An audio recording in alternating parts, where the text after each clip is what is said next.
Hi, I'm Nikki. And I'm Jessica. Welcome to Pronounce. Lesson 7. Monophthong Jessica, last lesson we learnt this sound. Do you remember the sound? Well done. Say it again and hold it. Perfect. Okay, now I want you to say the sound again.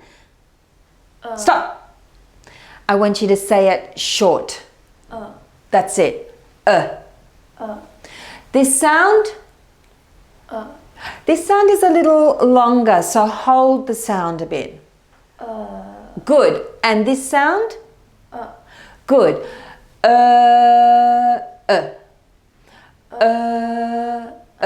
Well done. Jessica, look at me and tell me, what do you think is the difference between those two sounds? Ready?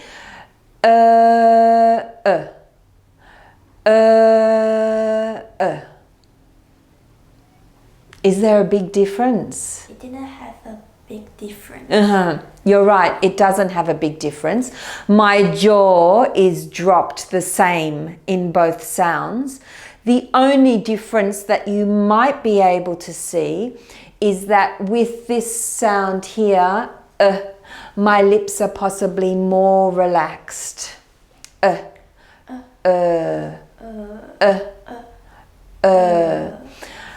You say the sound and the sounds, and this time I want you to think about your tongue. How does your tongue change? Ready? I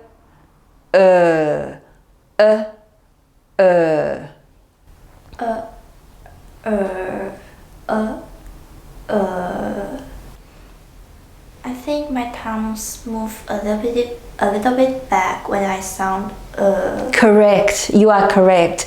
When you're saying your tongue is a little bit forward, and when you say your tongue moves back a little bit. You're correct. Well done.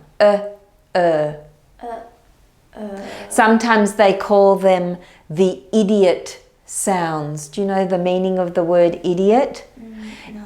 It's a bit of a rude word. It means stupid person with no brain, because you say like that's like a bit like a zombie. That's it. Great. We've learnt another monophthong.